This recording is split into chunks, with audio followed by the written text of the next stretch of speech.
ఢిల్లీలో BRS MLA మాజీ మంత్రి కేటీఆర్ మాట్లాడుతున్నారు. లైవ్ లో చూద్దాం. రాహుల్ గాంధీ అయినా ప్రధానమంత్రి మోడీ అయినా ప్రధానమంత్రి మోడీ గారిని కూడా మేము అడుగుతున్నాం. ఇవాళ మీరు మర్చిపోయినట్టున్నారు. అసలు తెలంగాణ రాష్ట్రం ఈ దేశంలో ఉందని, అక్కడ కొన్ని దురాగతాలు జరిగితే వాటి మీద స్పందించాల్సిన బాధ్యత మీ పార్టీకి కూడా ఉందని మర్చిపోయినట్టే కనబడతా ఉంది. అందుకే మేము అనేది, దయచేసి రేపు పార్లమెంట్ సమావేశాల్లో మేము కూడా దీన్ని లేవనెత్తుతాం, ఈ అంశాన్ని లేవనెత్తుతాం, రాజ్యసభలో లేవనెత్తుతాం, ఇతర పార్టీలు ఏవైతున్నాయో లోక్సభలో వారిని కూడా రిక్వెస్ట్ చేస్తాం, దయచేసి అక్కడ కూడా మాట్లాడండి ఈ అంశం మీద. స్పందిస్తుంది కేంద్ర ప్రభుత్వం అని ఆశిస్తున్నాం. ఇవాళ కలిసిన 4 కమిషన్లు వారు కూడా స్పందిస్తారని ఆశిస్తా ఉన్నాం. తప్పకుండా మా విశ్వాసం ఒకటే, ఇంకా భారతదేశంలో మీడియా రూపంలో, న్యాయస్థానాల రూపంలో ఇంకా కూడా ప్రజలకు కొంత విశ్వాసం ఉంది. మీడియా ద్వారా, న్యాయస్థానాల ద్వారా తప్పకుండా మరి బాధితులకు, ఈ పేదవారికి న్యాయం లభించాలని, వారికి తప్పకుండా వారి గొంతు ఢిల్లీలో ఏదైతే ఈరోజు వినిపించారో దాన్ని తప్పకుండా మీరు కూడా పెద్ద పెద్ద నాయకులు, పెద్ద పెద్ద అధికారులు ఎవరైతే ఉన్నారో ఈ దేశాన్ని నడిపే వాళ్ళు వాళ్ళ ద్వారా తీసుకెళ్లాలని చెప్పి కూడా కోరుతూ, మరి వారి పక్షాన బీఆర్ఎస్ నాయకులు వాళ్ళు చాలా మంది ఢిల్లీకి వచ్చారు, వారందరికీ ఉన్న ధన్యవాదాలు.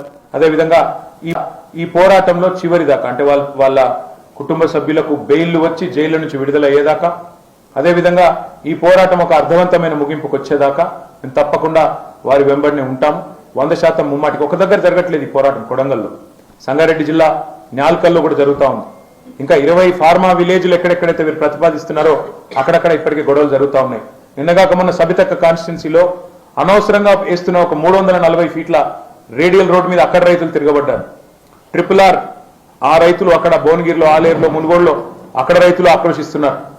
వీళ్ళందరితో కూడా కూర్చొని మాట్లాడాల్సిన ప్రభుత్వం నిశ్చేష్టులై చూస్తా ఉన్నది, నిష్క్రియాపరంగా ఉన్నది.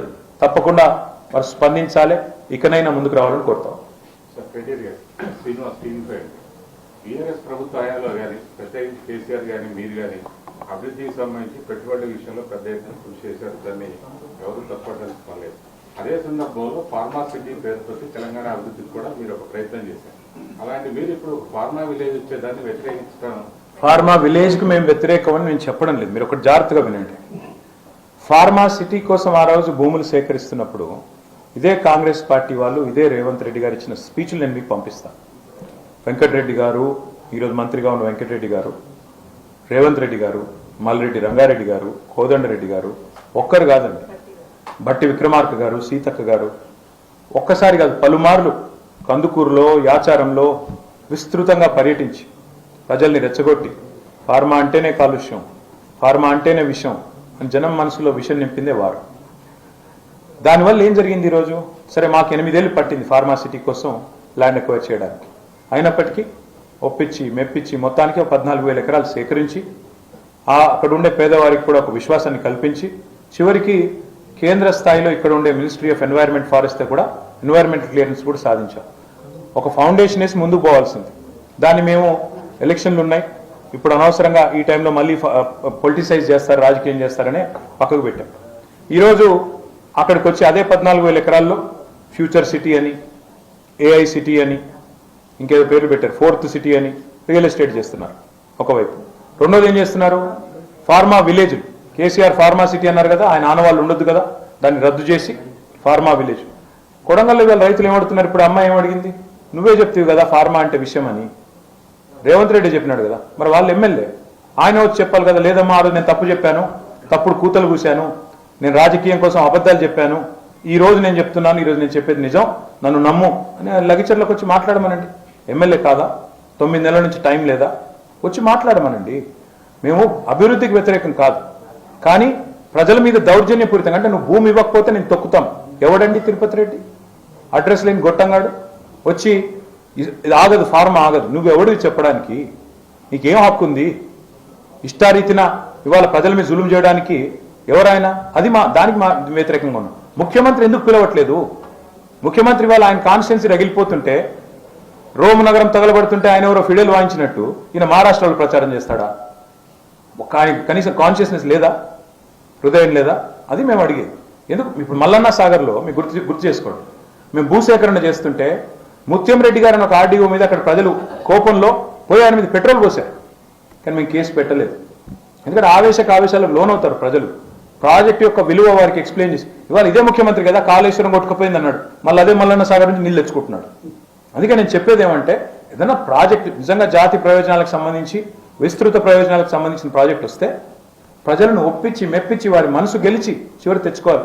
అదే మల్లన్న సాగర్ ముంపు గ్రామాల్లో మొన్న మా హరీష్ రావు గారు అన్నాడు ఇరిగేషన్ మినిస్టర్గా ఒకసారి కాదు 100 సార్లు వాళ్ళతో మాట్లాడారు. కాబట్టి మొన్న అదే మల్లన్న సాగర్ ముంపు గ్రామాల్లో మాకు మెజారిటీ వచ్చింది మొన్న శాసనసభ ఎన్నికలు. ఎందుకు మేము ప్రజల మనసు గెలుచుకున్నాం కాబట్టి. అది తరీకా. ఇదేం పద్ధతి?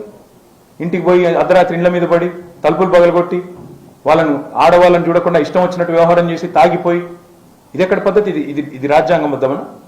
ఇది న్యాయమా? ఇదే మరి ఒక రాజకీయ నాయకుడు ఇంటి మీదకి పోతే ఇట్లాగే ఊరుకుంటారా?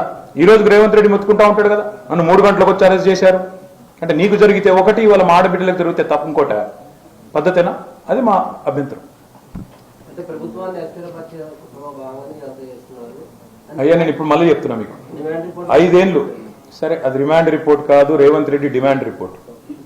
రేవంత్ రెడ్డి డిమాండ్ చేస్తే వచ్చిన రిపోర్ట్ ఏముంది అందులో. కానీ మేము మళ్ళీ చెప్తున్నా, రేవంత్ రెడ్డి నువ్వు 5 ఏళ్ళు నువ్వే ముఖ్యమంత్రిగా ఉంటావు, ఎందుకంటే మీ అధిష్టానానికి మూటలు బాగా అందుతున్నాయి, వాళ్ళని తీయరు. నీకంటే మూటలు బాగా ఇచ్చేవాడు, బ్యాగులు మోసేవాడు, ఇంకా అంత ఎక్స్పీరియన్స్ ఉన్నాడు లేడు. కాబట్టి మరి ఏం చేయాలి?